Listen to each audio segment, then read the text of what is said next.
नोंथांमोना सिगांनि भिडिअ इन्ट्रोखौ नुनानै निश्चय मिथिखादों आबरिया ब्रह्म जोंनि बर' फिल्म इन्डास्ट्रिनि सासे मुंदांखा एक्ट्रिस फावगिरि नङा होमबा दिनै आबरिया ब्रह्मनि न'खरा बे साननैसो धुमधाम अखा हाफुबाय थानायजों मा अबस्थायाव दङ नोंथांमोना निश्चय भिडिअखौ जोबजासिम नायब्ला नुनो मोनगोन आरो लोगोसे नोंथांमोना गोबानो नुखाबाय जानांगौ बा गोबानो नुवाखै जानांगौ जायफोर बिथांमोना नुनो मोनाखै नोंथांमोना दिनै बे आंनि चेनेलनि गेजेरजों नायलांदो आबरियानि अर्थात जोंनि बर' फिल्म इन्डास्ट्रिनि फावखुंग्रि एक्ट्रिसनि न'आ मा अबस्थायाव दङ दैजों फुरा माने दै बाना होननांगोन आरो ना अखानि दैजोंनो ओरैबायदि बाना बायदि जादों न' सिला ओरै बारि बागान जेथिंबो नोंथांमोना भिडिअखौ जोबजासिम नायबा निश्चय मिथिगोन दा बिनि सिगां सिगां आं नोंथांमोननो मोनसे सांग्रांथि भिडिअ लाबोदों बे सांग्रांथिया मा नोंथांमोना गोबाङैनो किसुमाना अनलाइनाव गोबां बायदिसिना बिहरो नङा होमबा फ्लिपकार्टफ्राव एमाजन मिश' बायदिसिनाफ्राव गाननाय जोमनाय ड्रेस बेफोरबायदिनो गावनि बायदिसिना सेलफन बायदिसिनानि गोनांथि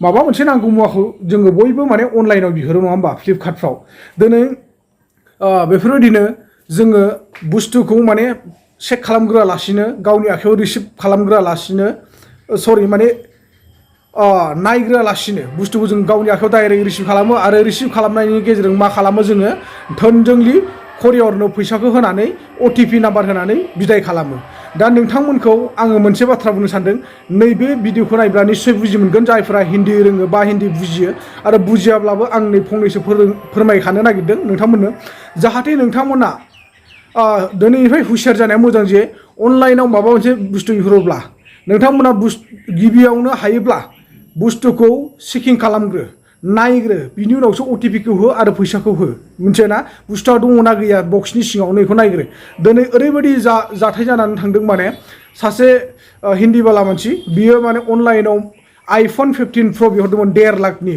अर्थात माने 1,48,000 टाकानि iPhone 15 Pro दिनै बे iPhone 15 Proआ बक्सनि सिङाव मा फैदों नोंथांमोना निश्चय भिडिअखौ जोबजासिम नायबा नुनो मोनगोन नाथाय मोनसे फिसा खम दामनि बेसादसो मोनफैबाय आरोखि नोंथांमोना जाहाथे नायबा नुखागोन आरो बक्सआबो मा मिथियोना स्क्रेच गोजाखा मबाइल कभार बक्सा आरोखि थारमाने सब स्क्रेच जाखाजोबदों सानि जास्ट फ्लिपकार्टनि बे माबायावल' बक्साल' मोजाङै मोजां सफैदों बेजों लोगोसे बाद बाखि सिङाव थानाय बेसादफ्रा गासिबो स्क्रेच गोजा आरो बे बक्सनि सिङावबो मोनसे डुप्लिकेट माने बुस्थु मोनफैदों आरोखि नोंथांमोना बेखायनो हुसियार जा दिनैनिफ्राय जोंनि बर' रायजो राजा नोंथांमोन जाहाथे रावबो ठग जानो नाङा माब्लाबानि समाव अनलाइनाव बुस्थु बिहरबा गिबिसिन हागौ माने OTP होग्रालासिनो बुस्थुखौ अपेन खालामनानै नायनो नाजा आरो बेजों लोगोसे बुस्थुखौ अपेन खालामखांनायनि उनावसो नोंथाङा जुदि नोंथांनि बेसादा दङब्ला नोंथाङा जि बुस्थु बिहरदों बे बेसादा दङब्लासो नोंथाङा माने बे बुस्थुखौ OTPबो हरदो आरो डिलिभारि खालामग्रा मानसिनोबा करियरनो फैसाखौ होनानै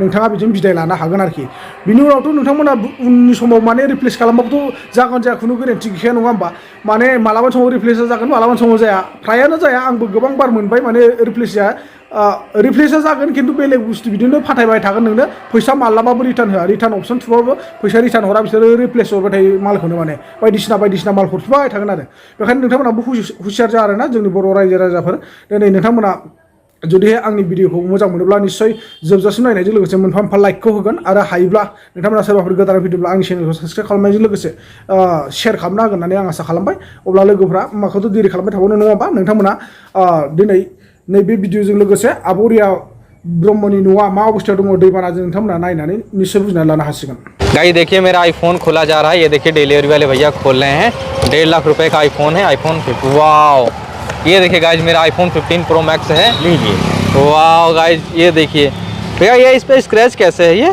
सर ये अब कंपनी जाने सर ये स्क्रैच कैसे है सर कंपनी जाने अब हम क्या करें हमारा काम डिलीवर करना है हम तो उठा इसको भैया खोल के दिखाइए ऐसे मैं नहीं लूंगा इसको पहले खोलिए इसमें आईफोन मेरा होना चाहिए 1.5 लाख रुपए का आईफोन स्क्रैच इस पे है मुझे डाउट है इसको खोलिए सर इतना महंगा फोन अपने हाथ से खोले ना सर नहीं इसको आप खोलिए इसको खोलिए इसका सील पैक खोलिए मैं इसके अंदर फ़ोन देख इसमें कैसे स्क्रैच है कहीं पुराना फ़ोन तो नहीं निकल दे दिया पैक करके इतना महंगा मैंने फ़ोन खर्च किया है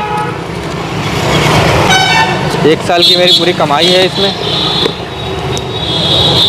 गाइस देखिए मेरा आईफोन खोला जा रहा है ये देखिए डिलीवरी वाले भैया खोल रहे हैं ठीक है सर भैया ये क्या है या जो आप मंगाए वही तो है ये तो भैया कोई चाइना फ़ोन है चाइना है सर आप जो मंगाएंगे वही रहेगा सर भैया ये तो कोई डुप्लीकेट ऐसा फ़ोन है भैया ये कौन सा फ़ोन है टेक्नो ये क्या ये अभी डमी है ये तो पहले से खुला है सर ये पकड़िए सर जो आप भैया मैं ये नहीं लूंगा, मैंने आईफोन मंगाया। क्या बात करते हो, फ्रॉड कर रहे हो आप। सर फ्रॉड हम कैसे कर रहे हैं सर, हमारा काम डिलीवर करना है, हम हमने डिलीवर कर रहे आईफोन हैं। मंगाया था 1.5 लाख रुपए का। मैंने ये तो फर्जी फोन है ये। सर, जो आप डिलीवर करेंगे वही मिलेगा। फोन मुझे भेज दिया कंपनी ने। इसको पकड़िए सर, ठीक है। मैं ये नहीं लेने वाला हूँ।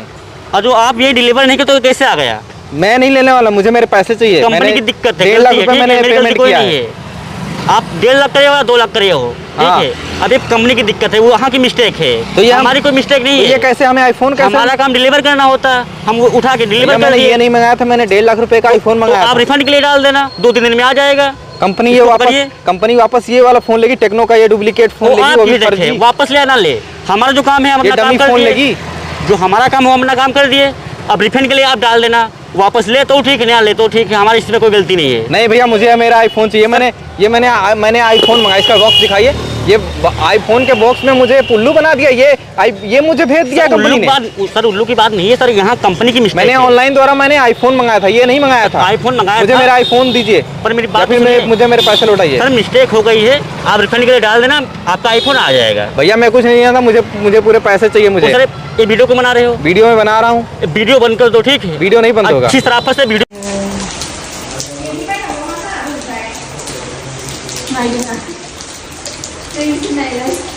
Ini बाहेरायावथ' बांसिनबावसो एबार देरसिनबाय ना नायनोबाव Ayo mana dijual apa? Bila itu kita bilang dulu. Tenda terkawai. Bana.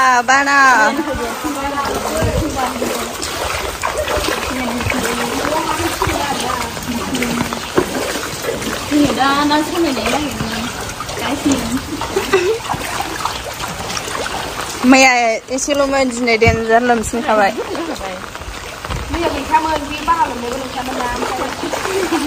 देन्जार थालिरनि नाव जावनोसै नामा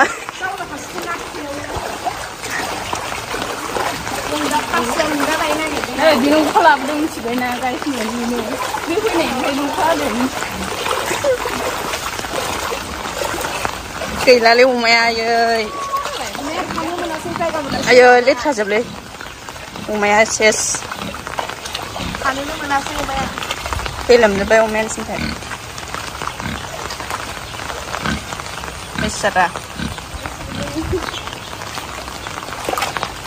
ना हाखायना नाङासै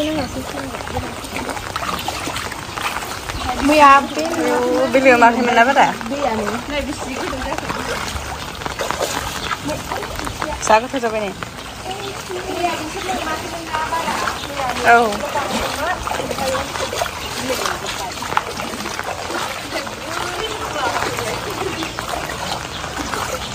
लोमजोबसिनबाय दिनै दा हाबावनांगौबाथाय गैला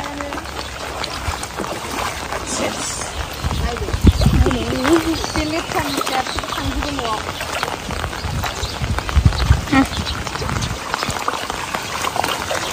सेस बाना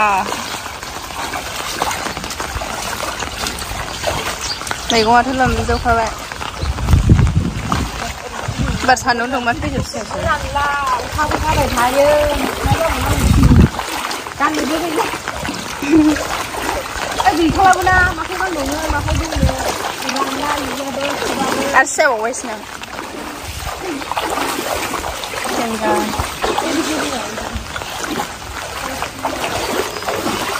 मेला लोमजोब्बाय न' सिङावनो हाबजोब्बाय आरो सिलायानो मोथौथार